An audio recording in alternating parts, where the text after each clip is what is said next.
Shalom, shalom, shalom, shalom, family. What's going on? What's going on, everybody? Shalom, shalom to you all. I have a message on today.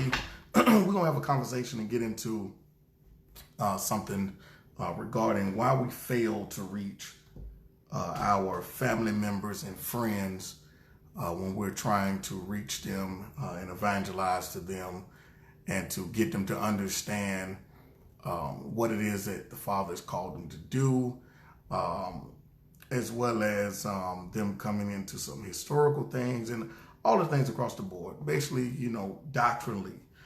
And I want to get into some things and talk about just briefly some things here really quick. And I'm going to send a couple of invites before we get started. I think it's very important that we understand this. It's something that I'm going to be teaching all of our congregations on how to witness and reach family members and friends by the Spirit, not the ways we've been doing these things, okay? I think we fail at doing it because we haven't understood the process, or we've arrogantly forgotten the process. So I want to look at some things really quick and get some understanding. It's going to be very, very important that you pay attention to what I'm about to say here briefly. As soon as I finish sending out some invitations here, it's going to be important to check this out, okay? Very important for y'all to pay attention to this. Sending out invites right now. So thank you all for your patience.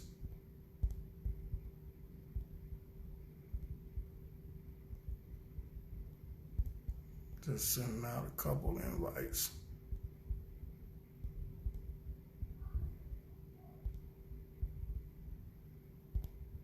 It's really going to help our brothers and sisters out here. Hopefully, you'll understand after this lesson the importance of evangelism and reaching family and friends. I think people don't talk about it enough. And really don't understand the process of it. So we're going to deal with that.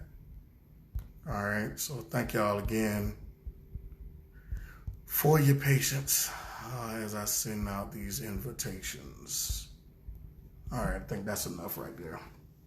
But shalom to you all. Thank you all for joining. I had the blank stare, but I was sending out some invitations. And so it's very important for us to really look at this. And I think this is something that needs to be really talked about. Why do we fail to reach our family, our friends, wanting them to understand the truth, wanting them to know, just coming into the process of salvation as a whole. And I think we don't understand the spiritual aspect of it. We don't understand the art of it, the spirit with the art. It goes together. Shalom to everybody who's tuning in.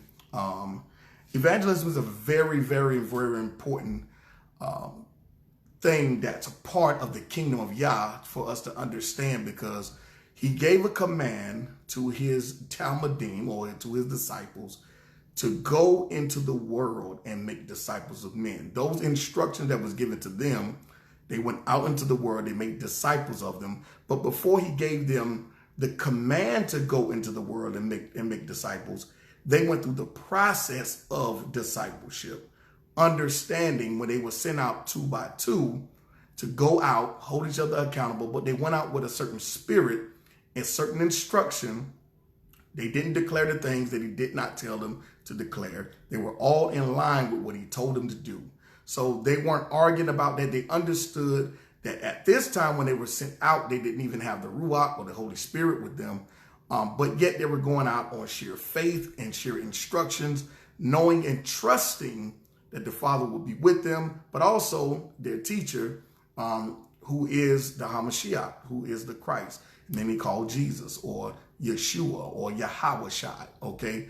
But he sent them out with the instructions first, okay? Shalom to all and shalom to all the Morays that are tuning in. He sent them out first as the first wave of getting an experience, because if they're going to be teaching others to go out, they first have to experience it themselves. We cannot continue to have people who will give instructions to people, but they never experience themselves. Even Hamashiach, he was the first one. He went out, he taught them, he took them out with him, he taught them, he went out, gave a demonstration, and then he came back and he said, hey, what did y'all learn? Basically, I'm just paraphrasing here. Who do men say that I am? Hey, what did you learn? Why couldn't we do this? They would ask questions, well, why couldn't we cast out this devil? And he would give them instruction. He would tell them, hey, for this type of devil, you have to incorporate fasting and prayer, which means he's still instructing them and teaching them while giving them an on-the-job training. While being on the job, him being the manager of the kingdom, he's showing them. He hasn't gotten to the place where he's just going to tell them to go without actually giving them the example first. Any leader should be showing a demonstration to the people that they serve. And I said they serve because the people don't serve them. Any leader is supposed to give a demonstration of the vision of whatever the Most High has called them to in that particular congregation. If I can't say that we are a evangelistic driven ministry or a ministry that goes out and reach the people, or the Navy SEAL for the kingdom, I can't say that if I never give you a demonstration, starting with myself, going out, showing, feeding the homeless, going out, witnessing the people, going out, dealing with false doctrine, going out, proclaiming the good news, going out, preaching the gospel. I can't tell you to go somewhere that I myself don't do or don't go. I can't say, hey, I need y'all to go down to the hood down here and I need y'all to present salvation to them. If I myself said, you know what, I'm going to stay back here, but y'all go. That's not the demonstration and example of leadership, okay? So in understanding how you reach people, it has to start with the leader first. It has to start with the one who is given the instruction the same way the disciples gave the instruction. But once they became apostles, that's when they started giving instruction. After they laid the foundation of the doctrine, then they started giving the instruction to the people that they discipled. But they first didn't send people out without discipling them first. Excuse me. Even Shaul or Paul himself, even he sat amongst the apostles, grew spiritually. He had the letter already, but he had to grow spiritually. Once he got the spirit and grew and matured spiritually, he already had the education, he already had the letter. Then he could go out and not only be powerful in his doctrine, but also bring forth a demonstration by the Spirit. Because all the miracles that was taking place was demonstration of the Spirit that was with him, agreeing with him, and co-signing him. The Spirit should be with us, should be in agreement with what we're teaching, and should co-sign us by the demonstration and the things that's going on around. That's why people can change when those brothers came around. That's why you start seeing as though the shadow heal people when them brothers came around. That's why people willfully change. When Hamashiach came around, he didn't have to beat them over the head by how much a sinner they are. He didn't have to go into all the details about all these other things. But all he had to do is be around the people, and his presence around the people was so powerful and so anointed to people wanted to self-change. Why? Because the first thing that he did was he connected with the people. Many of us failed at reaching people because of our lack of connection. Okay, I'm telling you, our congregation, I'm not playing with. I'm telling right now. Listen, it's time. Okay, we got a lot of doctrine, a lot of history stuff. Now it's time to learn how to reach people by the Spirit and the kingdom. Okay, it's a very important for us to understand this, especially if this is our DNA or our assignment. Okay, a lot of people fail to reach people because of the lack of connection. If you don't connect with people, you don't have the opportunity to display compassion to people. These are the two things, the two major ingredients of correction. People will self-correct if you connect. People will self-correct if you display compassion. Those are the two important things, the major ingredients. It's not even so much a doctrine. It's not, because if you don't connect with people, you don't even have the opportunity to teach them. And that is the biggest problem that we have. Lack of connection. Connecting to people. We know how to dress. We know how to talk about how wicked they are, but we don't know how to connect. This is one of the main, when you study Hamashiach and you study the disciples, he taught them how to connect with people. No matter where they were. When people want to be around you and people want you in their presence, it's because you've connected with them somewhere on the spiritual level. And then when you connect with people, it opens up the door of trust for people to receive from you. Too many people are trying to correct people without any connection to people. You can't do that. It doesn't work that way. Hamashiach would connect with people way before he even got in their presence. Way before he got in their presence.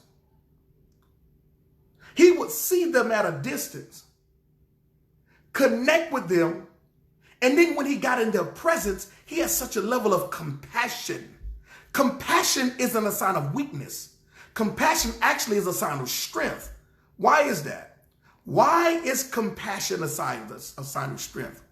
Because people don't worry about their reputation when they are connecting to people.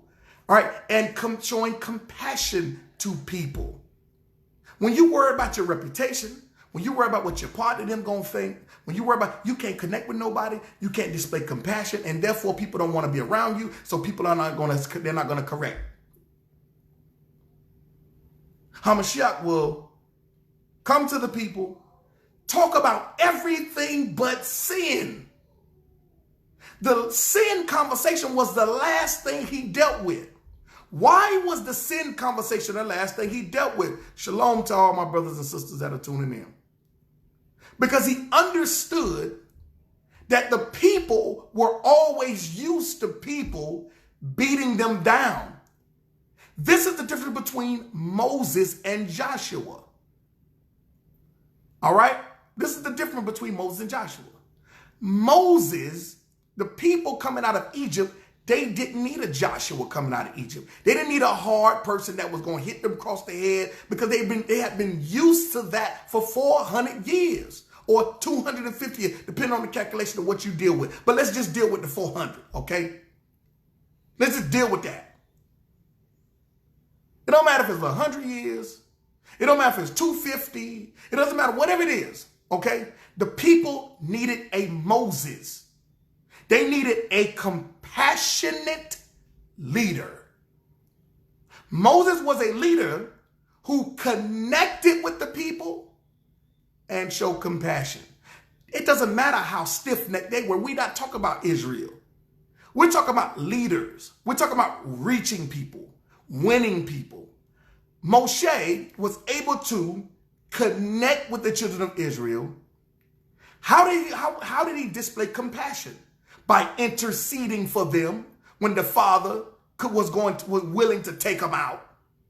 That's why I tell you, strength is in compassion. Because a leader doesn't worry about his reputation. My reputation is not on the line when it comes down to me reaching people. Because I don't work for anybody but Yah. And I'm coming in the spirit of walking in Hamashiach's shoes. Therefore, the Ruach co-signs what I do. So I have the connection. My connection to people displays the compassion. And when the compassion comes, people self-correct. And then you can be as Hamashiach and deal with the sin last. Because once he got to, he started talking to he started dealing, let me give it up. The woman being stoned for adultery. Okay, let's deal with that. This is one of these, one of many of the examples. He talks about her accusers. He talks about all these things he's drawing in the dirt. The Pharisees is talking about she need to be stoned and she doesn't need no compassion. She need to be stoned even though they didn't present the other person, the male who she was caught in adultery with. They was breaking the Torah from that point. But let's not even deal with them breaking the Torah. Let's deal with Hamashiach. After all of the conversation, after he connected with her, where's your accusers? That's the connection. Where are your accusers? He didn't talk about how sinful she was. She was used to that from leadership. When you deal with a people who are used to leadership beating them down, leadership always talking about how wicked they are, and don't talk about how wicked they self is, you use wisdom. If a sister is trying to come out of prostitution, you don't talk about her level of prostitution and how wicked she is as a prostitute. She knows that. She's been hearing that. So you connect with her. Sometimes connection comes by a question. And it's not a question that you want an answer for. It's a question to get them to think how blessed they are. Because you've been prostituting, you could have died from AIDS. You've been prostituting, somebody could have killed you. You've been prostituting, you could do all these things. But the question comes, it comes by means of getting them to think before you deliver to them their liberation.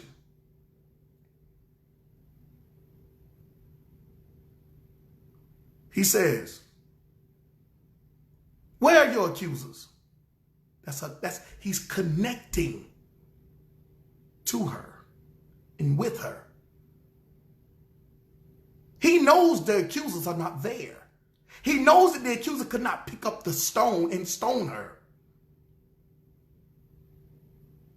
But he asked the question, the same question he asked, who do men say that I am? Not that he needs to know. He's resolved in who he is already. But the question comes, where are your accusers?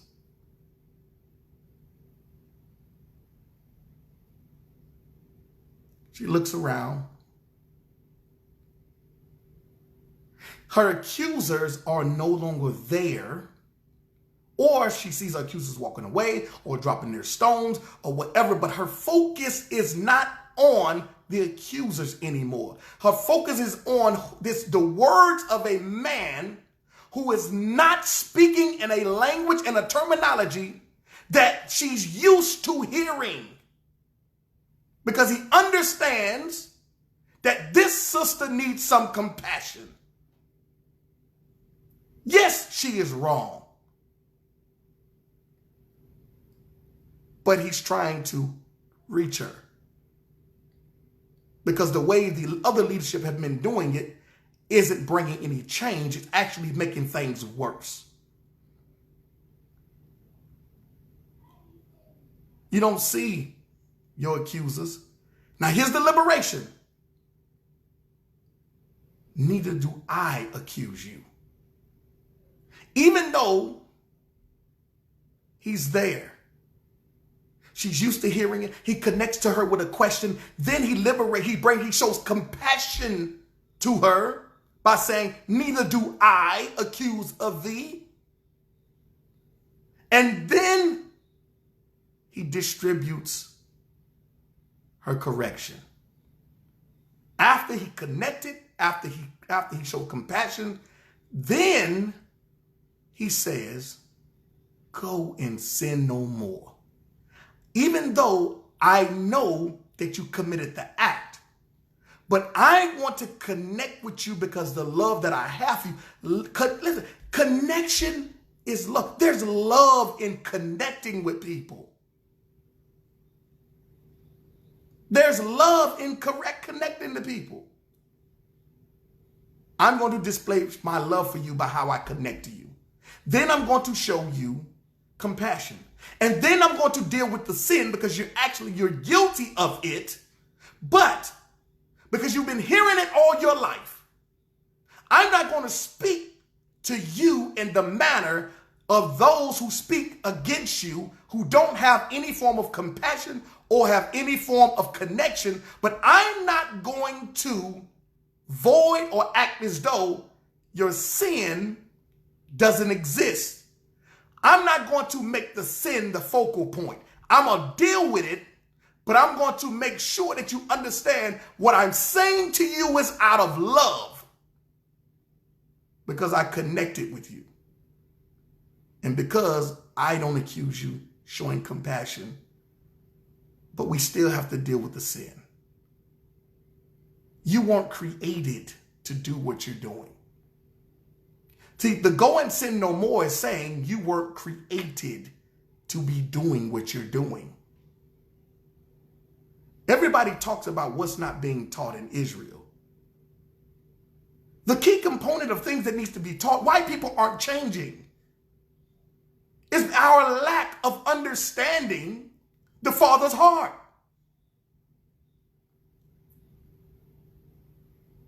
The Father, we know he doesn't like sin. We know that sin is not a part of his being. Henceforth, the reason why we have the Torah. But we also fail to realize the love that is displayed, not through the letter, but through the act of man. Hence the reason why he chose Israel, pulled them to the side so that man can have someone to connect to, so Israel can connect with mankind. Not only connect with mankind, but show compassion to mankind. Therefore, mankind will correct and come back to Yah. It's what we're forgetting. We fail to reach people. And therefore, it becomes a frat party. When was the last time someone converted? We're not talking about commuters. We're not talking about someone going from one assembly in the Hebrew community to the next assembly in the Hebrew. No, we're not talking about it. When was the last time someone converted? When was the last time that someone, since you've been in the truth, some of y'all been in the truth 15 years, and you love to brag about how long you've been in the truth. When was the last time someone changed around you? We can easily point out sin. This person here is a sinner. This pastor's a sinner. This person here is a sinner. That's just their sinner. When was the last time someone changed? When is your testimony going to be someone changed?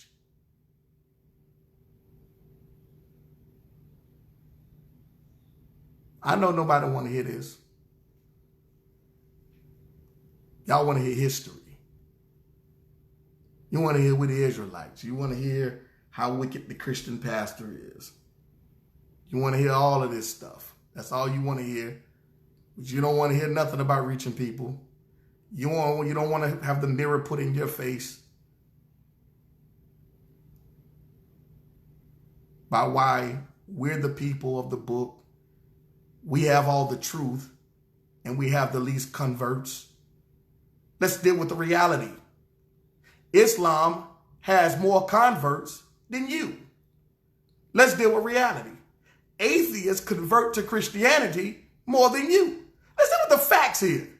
Okay? Let's deal with the facts. If we're going to talk about this thing, And we're going to talk about we got the truth. We got all the truth. Nobody else has the truth but us. We're Israel. We're the prophet. He dealt with no other nation but us. We love to quote these scriptures. And yet he dealt with no other nation but us. And that's all we hang on. That's all we hang our hat on to. We love to take the same quotes, hang our hat, and nobody's changing. Kemet is getting more Israelites to convert to Kemet than Israelites are getting Kemet to convert to Israel. Let's deal with the facts. Why is that? Yeah, we have our Passover, we have our feast days, we have our gathering, we building a nation. How are we going to build a nation? Nobody's coming. No, what? We love to say come out of her. We tell people to come out of her, but we don't show them how to. You tell the brother on the corner, brother, you don't need to be selling drugs. Yes, I know that, but you don't take him to get a job. You don't show him how to fill out an application. You don't show him how to do any of this.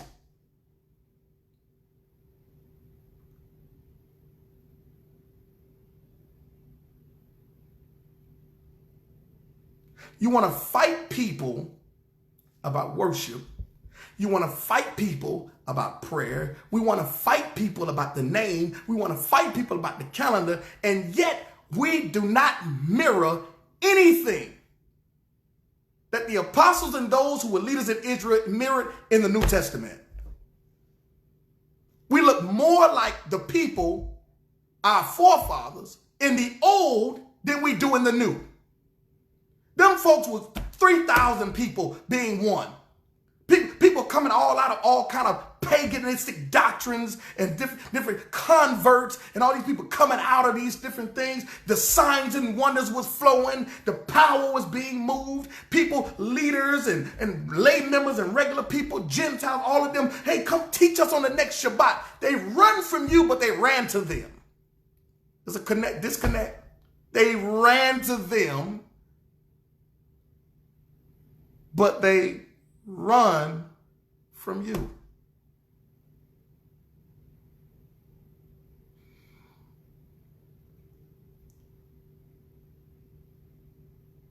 They ran to them.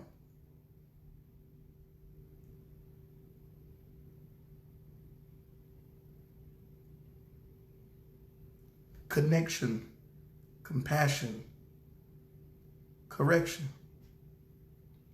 Well, I don't want to be around them Christians. They don't want to be around you either.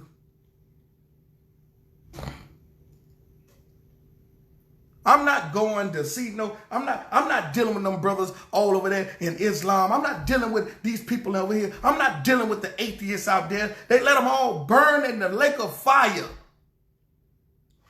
And they'd rather burn than to deal with you. I know this is a hard reality. I know it's harsh. It's hard. You know, why are you picking on Israel? Why are you so hard? Because I'm an Israelite. That's why. Why you always talking about Israel? Always talk about Israel. Israel this, Israel that. He never talk about no one else. Why? Because if I talk about other people and not deal with my own people,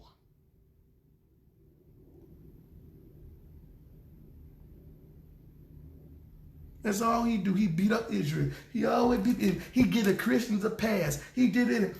Tell that to the Most High. Why was the Most High always specking Israel? Why was Hamashiach always going off on Israel? Why was the apostles always going off on Israel? You never talk about that. But in 2019, you're not supposed to say nothing about Israel.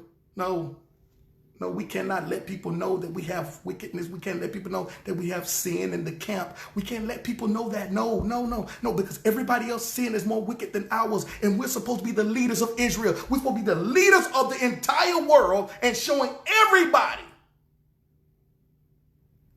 how to come to the Father, and yet we don't want to. We don't talk about that. You're a sellout. No, you can't talk about. No, you a coon. Or you're not a true Israelite. No, you're not. No, you're not. No, you're not. No, because all you want to do is talk about Israel. That's right.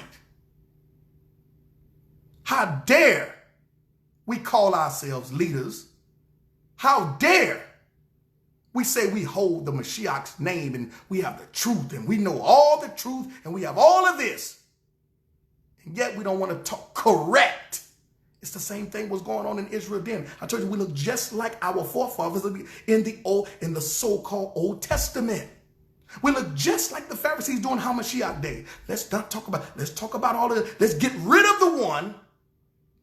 Let's get rid of the one who's shining the light on our sin.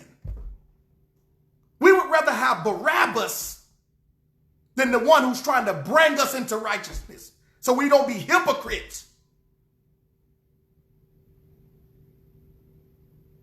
Let's get rid of, let's get rid of them. They're not true Israelites. They're Christian Israelites. We're going to slap a name on them the same way they slapped the name on the followers of Hamashiach. Those are the Mashiach followers right there. They aren't true Israel. They follow that guy that calls himself, or that they call the Messiah. They follow that guy. So let's put a label on them, because they don't walk around and act like us, shining a light on everybody else that's really wicked. The leadership that's really wicked. No, we got to put a label on them to distinct them from everybody else. So that way, when we call them out, we'll call them by the name that we label them, so the people will know that they're not true Israel. But the problem is, the Spirit always bears witness. The fruit always bears witness. You can't label fruit. If you don't connect with people, you can't display compassion. Therefore, people can't come into the truth. And all you're going to do is you do just like the Pharisees did. You'll go across the lands and seas and find one proselyte and make him 10 times more of a devil than he was before he even found out who he was. We're making clones. The American government can't clone people. They've been trying all along. But the reason why they can't clone people is because they lack one thing that they cannot artificially create, and that's a soul. They can't artificially create souls. They can manufacture bodies. And that's what we're doing. We are cloning, manufacturing bodies that lack the spirit and the soul of Yah. And that's why we can't reach anybody. And that's why people die off after a while. What do I mean die off? They go right back to which they came. Because we manufactured a clone without a soul, spirit of Hamashiach.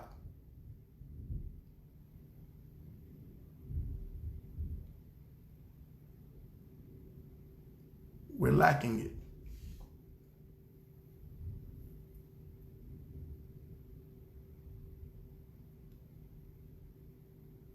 It's coming a time that doctrine isn't going to be the thing that's talked about.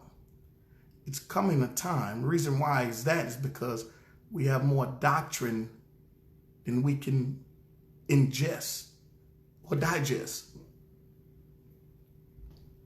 We have more doctrine than we can digest, but no power. We have more information. Everybody has information.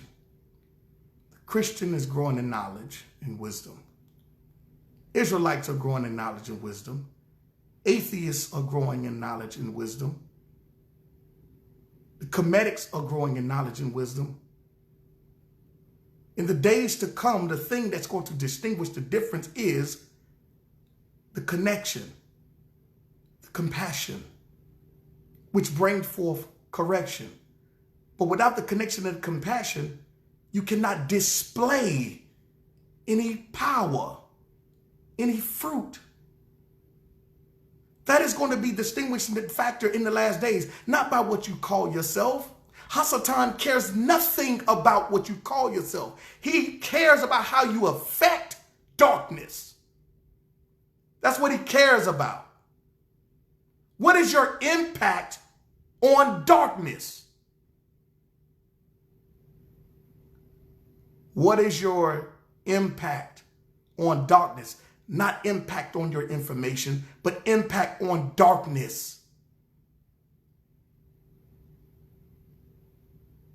Scripture teaches, even Paul talks about Thessalonians. He says, listen, he's going to come and put himself upon all things that is called God. So you can forget about all of the other stuff that you want to argue about. He's going to put himself above Buddha. He's going to try to put himself above Yah. He's going to try to put himself above Jesus. He's going to try to put himself over Yeshua. He's going to put himself over the Dalai Lama. All of these different things. And you're going to find yourself in a place that you really realize that you're going to need your brother who believes in Hamashiach more than ever. And this is why people fail to reach people. This is why our families don't want to be around us. It's because we haven't properly grown spiritually to understand how to reach people. It's not compromise. Sometimes you have to do recon. That's a military term. Where before they draw out a blueprint of how to strike their enemy, or before they draw out a blueprint of how they're going to set up in territories, they do recon. They may send a drone out. They may send troops out. And those troops go collect data. Sometimes the cookout is a place of collecting data, not a place of war. Use wisdom, beloved. Sometimes the birthday party is a place of collecting recon, not a place to drop bombs.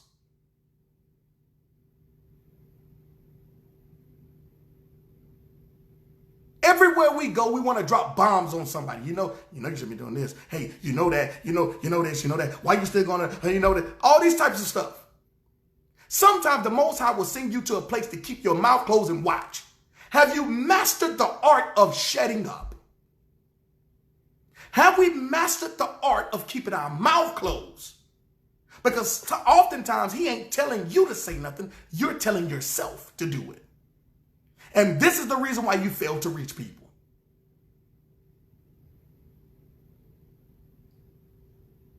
This is the reason why we fail to reach people. We have not mastered the art of connecting. Connect. Because here's the thing. You have no ability or power in your grasp to change anybody. It is the Holy Spirit, the Ruach, is what changes people. You didn't see Hamashiach doing it. You didn't see Christ doing half the things that we do, half the things that we say, because he understood that it's by the Spirit that brings forth the correction.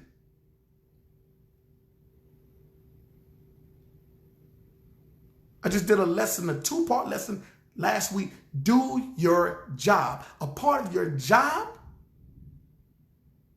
is knowing your pay grade. And there are some things that the Most High has instituted that is above your pay grade. And the sooner you realize this, and the sooner you find out, and the sooner you accept the things that are above your pay grade, you will be more effective in his kingdom. You will be more effective.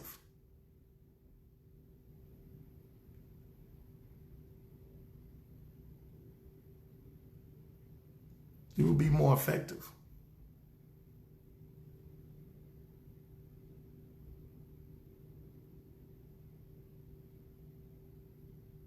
Don't just study. When the scripture talks about walking as he walked, that is deeper than walking on water. Walking on water, healing the sick, raising the dead, feeding 5,000 are elementary things of the Most High. Beloved, I don't know if you realize it. Walking on water should be elementary to us. Raising the dead should be things that we should just be doing, we should be so in tune and so spiritually that walking on water is elementary. We wouldn't have to argue with people if we have signs and wonders and demonstration. These are elementary things. Somebody getting up out of a wheelchair is elementary.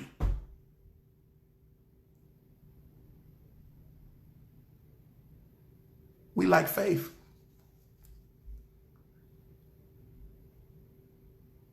We believe more in identity than we believe in the one who gave it to us.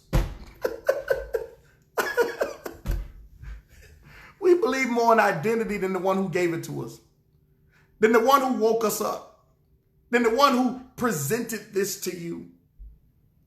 He says, I'm going to present this. I'm going to wake you up to who you are for the sole purpose of advancing the kingdom, for the sole purpose of preaching the gospel. That is why I woke you up. To do what I told you to do, not add stuff that you want to add to what I told you to do. That's the whole point. We're missing the reason why. We're missing the reason. We have everything else, but we don't have the reason why he woke you up.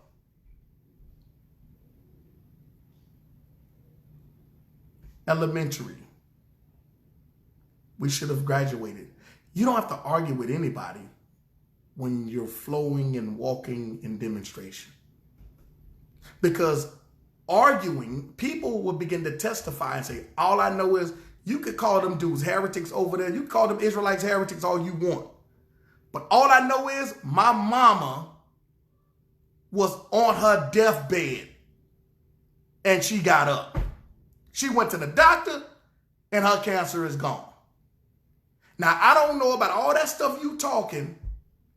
I don't know about all that stuff you talk. I don't know about all that. I know this. I know that I was listening to a live. I was watching a YouTube video. And all of a sudden, I felt a burning sensation in my leg. And I got up and I started walking. And the doctor told me I'd never walk again.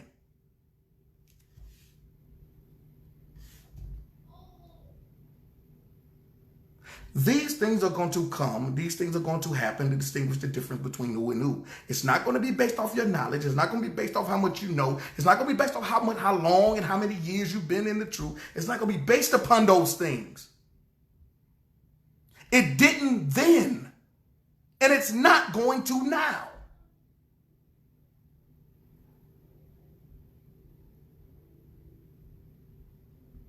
The Pharisees had knowledge. The Sanhedrin Council had knowledge. All of them had knowledge. But all of a sudden, when Hamashiach came on the scene, the Pharisees were the ones talking about what he knew and how he talked. The people was talking about how he was demonstrating. Let me tell y'all something. Let me tell you, for those of y'all that haven't grasped this understanding yet, the Pharisees were talking about, Nicodemus, can no man say the things that he says except Yah be with him? Did you hear what he was saying? They were the ones sending people to challenge his doctrine. The people were the one declaring that, hey, man, Mike was at the pool of Bethesda, man. He was born not able to walk. He said, look, don't go tell nobody what I did. He didn't say don't go tell nobody what I taught. He said, don't tell people what I did. Don't tell them about my demonstration. The people didn't run around talking about how great of a teacher he was. The people ran about talking about how great a deliverer he was. That's what the delivering, the fruit and the signs that followed him is what affected the people who had the knowledge.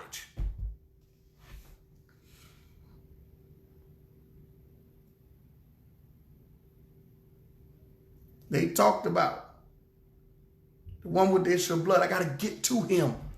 Not to hear what he's teaching, but I got to get to him just to touch the hem of his garment, because I understand something.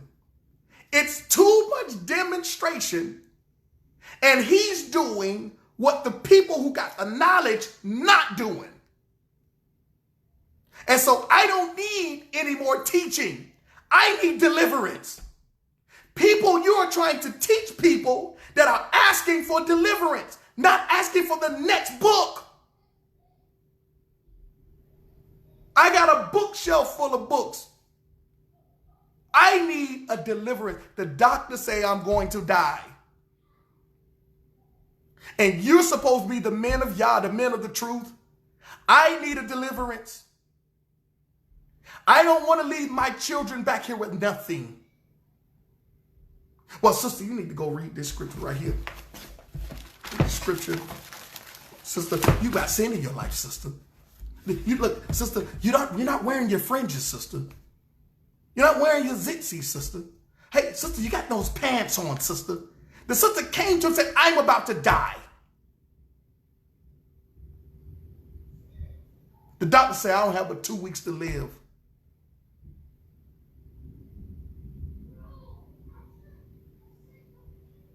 It's no different when the man brought his son to the disciples.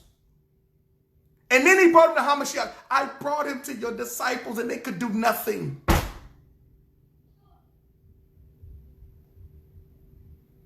I brought my son to the men who say that they follow you,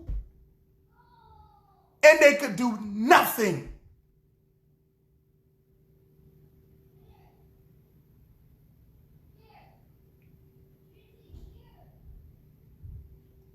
They could do nothing.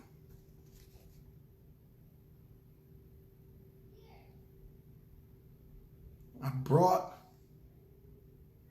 my son because these men and the people say that these men follow you. I've heard about your greatness, and I've heard about the things that follow you and the signs and the wonders.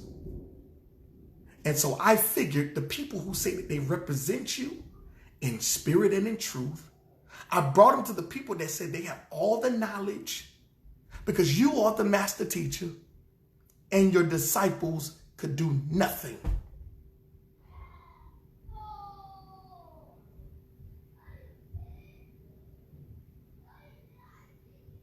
And so the teacher, the master teacher, has to say, bring the boy to me. Bring him to me. Because I cannot afford to have my name or my father's name in dirt, because my disciples could do nothing. I cannot sit around and allow my father's name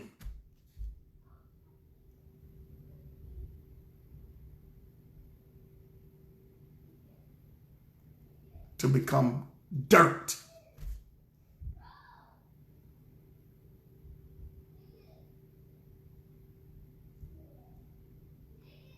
Because if I let this go by,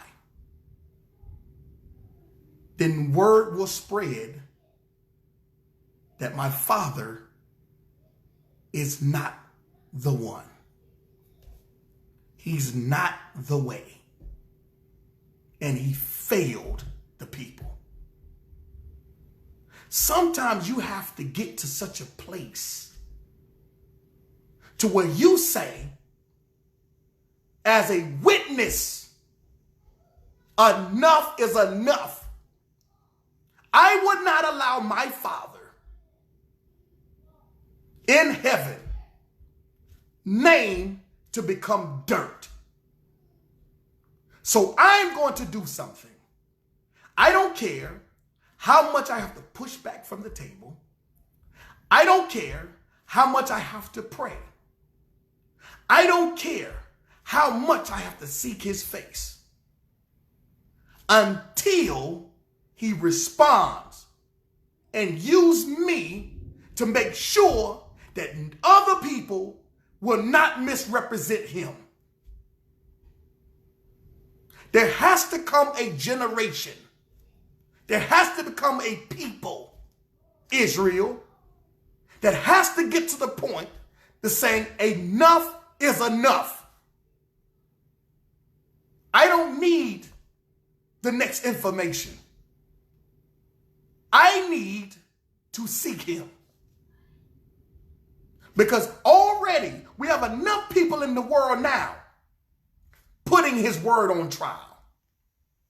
We have enough people in the world now misrepresenting his word, all while saying that they represent him.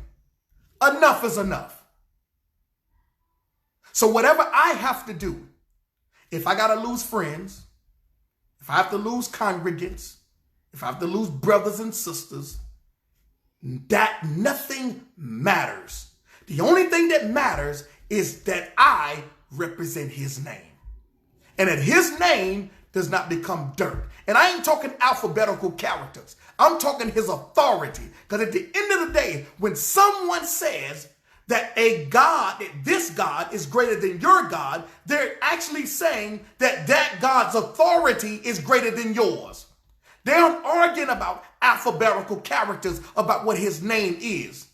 They're saying that the God that is in Rome is greater than the God of the Hebrews. They're saying that the God in Kemet is greater than the God of the Hebrews. They're saying that the God in Islam is greater than the God of the Hebrews. They're saying that the God that's in all these different varieties of doctrines of Christianity is greater than the God of the Hebrews, the Elohim, the Yah, the Yeshua. Many of the other Hebrew brothers call him Jesus. Okay, all of these things. This is what's being said. And I refuse. I refuse. I had a scripture I was going to go to, but I'm not going to use it. Be obedient to the Spirit. Sometimes real talk, straight talk gets to the point. People reading the Bible all day and still stuck. Still walking away in the same position. We fail to reach people because of our lack of connecting to them. And if you lack connection, you're going to lack compassion. And if you lack compassion, there can be no correction. There can be no correction. Zero correction, beloved. So it behooves you, Israel, to think.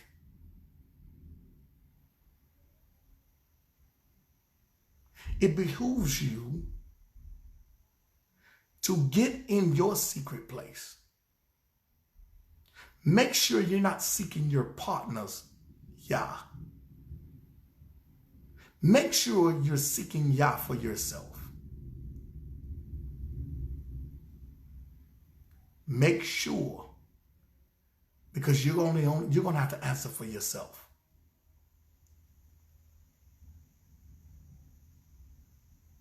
And you don't want him to chastise you because you didn't use and maximize what he gave you. Go study the brothers. Go study the book of Acts and study the assembly in the church and look how they functioned and performed. If you want to know anything, go study Acts. Start in chapter 1, all the way to, I think, 28 or 26, something like that. Go read the whole book. That way you can get an understanding of what Israel looked like, how Israel taught, the compassion, the connection, and how thousands corrected. We get excited because once every 3 years, we give somebody some information, a video, and all this other stuff about their Israel. We get excited about that. When thousands was being added to the body of Hamashiach daily in the book of Acts. We ain't talking 1 people, 5 people, thousands of people.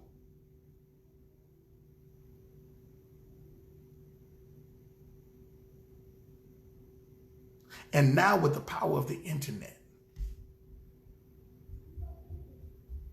you have the ability to reach hundreds and thousands of people. I'm just not finding out that it's people from all kind of countries that are downloading my videos and playing them for their Shabbat services.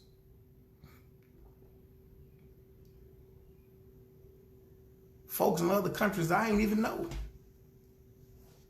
downloading the videos and playing them while someone translate what I'm saying. Get inboxes of people doing that. Hey, we're over here in China. And downloaded your video and we have brother translate it.